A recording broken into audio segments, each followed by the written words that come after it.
Hong Lian menghela nafas, dan dia sepertinya tidak ingin mengingat masa lalu itu. Tapi kemudian dia mencibir, Wan Yin sepertinya menikmati kemalangan orang lain. Sekarang, kecuali beberapa ras dengan bakat bawaan untuk memurnikan dewa, ras lain ingin mendapatkan ramuan?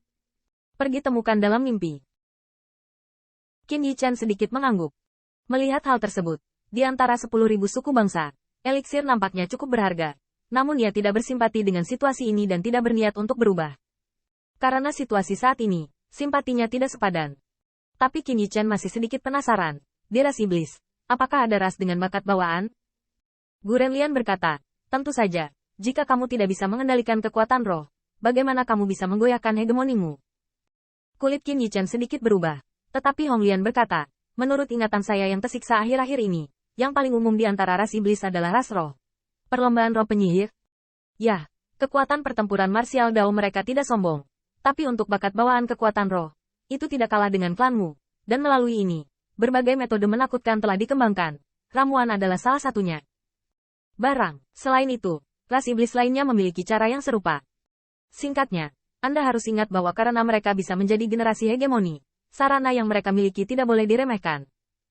Hong Lian menjelaskan, tetapi sekarang surga dan bumi ini bukan tahun yang dia kenal. Tuan rumah dari ingatan yang tersiksa, kekuatan dan statusnya juga sangat umum. Tetapi hanya setengah pengetahuan. Tapi itu tidak mempengaruhi cibiran yang muncul di mulut Hong Lian. Sayangnya, langit dan bumi berpindah tangan begitu lama, dan perlombaan roh penyihir tidak berniat untuk meminta 10.000 keluarga Changsheng dengan alchemy Dao. Kecuali ras yang sangat setia kepada mereka. Mereka dapat memiliki ramuan untuk ras mereka sendiri. Di ras lain, eliksir hampir terputus, dan harga yang harus dibayar untuk mendapatkan eliksir jauh lebih mahal daripada meminta klan Anda. Qin Yichen juga tersenyum dingin, dan diam-diam berpikir dia pantas mendapatkannya. Segera setelah itu, Hong Lian menganalisisnya. Adapun ras yang memiliki bakat bawaan dewa pemurnian untuk mengembangkan ramuan bagi mereka. Belum lagi betapa mahalnya ini. Nak, kamu juga Pil Master. Dan kamu harus mengerti betapa sulitnya membangun ras untuk memiliki sistem alchemy Dao yang lengkap. Qin Yichen sangat terharu, bahkan bangga menjadi ras manusia.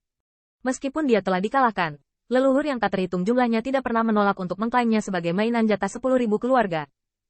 Dengan upaya tak henti-hentinya, sistem Dao alkimia ras manusia tidak berani mengatakan betapa makmurnya itu, tetapi cukup untuk menyebutnya utuh. Ditambah dengan kehidupan ini, basis kultivasinya jauh lebih dari Zigu, dan Danwu 2 telah membawanya ke level berikutnya. Untuk ras lain, tidak ada hal yang baik. Hong Lian berkata, selain itu, bahkan jika harganya bisa dibayar, ras lain mungkin tidak berani menyerahkan Dao alkimia mereka sendiri ke ras lain. Alasannya adalah karena Qin Yichen, seorang master pil realem surga, tidak dapat memahaminya. Untuk setiap ras, karena faktor yang berbeda seperti bloodline, fisik, warisan, sumber kekuatan, dan warisan, manfaat ramuan secara alami sangat berbeda. Anda tahu, di kehidupan sebelumnya, untuk menciptakan 10.000 keluarga majemuk universal dan untuk memperluas koneksi manusia dan membuat sekutu untuk ras manusia, Qin Yichen menghabiskan lebih banyak energi daripada pengembangan ramuan sebelumnya untuk ras manusia. Satu orang, satu roh menyimpulkan, dan memiliki pemahaman dasar tentang situasi saat ini di alchemy Dao. Eliksir, ya, setidaknya mereka yang memiliki ras sombong, memiliki saluran untuk mendapatkannya. Namun, harganya jauh lebih tinggi dari sebelumnya, dan lebih etnik, bahkan eliksir sulit diakses. Perlu disebutkan bahwa banyak dari ras dengan bakat bawaan ini telah diberkati oleh True Dragon. Tapi sekarang, ada yang digulingkan, dan ada yang berkompromi dengan kenyataan. Tetapi itu tidak berarti bahwa mereka akan menjual ramuan untuk antek-antek itu. Tentu saja, ada beberapa yang mengikuti tren global. Jatuh dari puncak ke palung, Qin Yichen melihat lukisan semua makhluk hidup dengan jelas. Saat terbang jauh, Qin Yichen memperhatikan bahwa ada banyak kesombongan pada sebuah bintang. Dia bersembunyi di langit, menghadap ke langit, dan pemandangan di depannya membuat matanya bergetar. Saya melihat Dewa Emas berdiri di tanah di bawahnya, dan di antara mereka, ada siluet keluarga kupu-kupu yang cerah. Selain itu, Huwei juga ada di antara mereka. Secara alami, dia adalah keluarga yang sama, dan keluarga ular biru gelap. Pemimpinnya adalah dunia biasa Penatua. Qin Yichen menilai bahwa selain keluarga kupu-kupu Mingguang, mungkin ada 3 atau 4 pasukan keluarga. Namun, pada saat ini, mata mereka tertuju pada aula besar yang setengah terbuka. Aula besar ini megah dan kuno. Mungkin tidak terlalu elegan, tapi bisa dilihat di langit berbintang ini, yang cukup untuk membuat kekuatan semua suku bangsa bersinar. Apa yang membuat mata Qin Yichen bergetar adalah bahwa 2 sisi aula besar ini berdiri di sisinya, yang mirip dengan tubuhnya, dan mereka adalah leluhur yang berubah menjadi sosok manusia. Nenek moyang menjaga aula besar, dan sepertinya saat terakhir hidupnya akan dijaga. Apa yang membuat hati Qin Yichen bergetar adalah bahwa di aula besar, ada beberapa lunas, diubah menjadi pilar, untuk melindungi aula besar ini.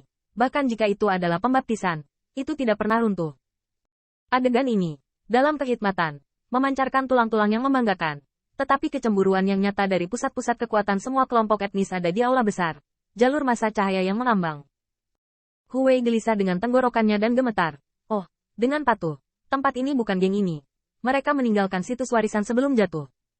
Selain itu, pemimpin suku macan kegelapan adalah seorang pria parubaya dengan sosok kekar dan kekuatan penghancur yang tampaknya tersembunyi di balik bajunya. Kelima petugasnya kasar, tetapi murid harimau itu ternyata cerdas dan licik. Pasti, aula besar ini, seharusnya sebelum mereka jatuh, mereka telah menghabiskan kekuatan abadi mereka, dan mereka ingin mewariskannya kepada keluarga atau keturunan yang sama. Sayangnya, mereka kalah, dan Chang Jie menatap matanya, dan di pupil ular, ada keserakahan yang kuat. Jadi, benda-benda ini harus menjadi milik kita, bukan? Tidak ada yang hadir di tempat kejadian, melihat ke arah jalur kelompok cahaya, dan lampu pompa menyala. Anda harus tahu bahwa masing-masing kelompok cahaya ini kemungkinan besar adalah warisan dari Dewa Emas Naga Sejati. Harta yang terkandung di dalamnya pasti jauh lebih kaya dari semuanya. Untuk sementara, Chang Jie menunggu pembangkit tenaga listrik. Para pemimpin dari beberapa ras saling melirik. Saat ini, mereka sangat diam-diam. Harta karun di antara mereka didistribusikan menurut kekuatan, dan setiap orang memiliki bagian, tetapi tidak perlu memberitahu orang dewasa ras ilahi.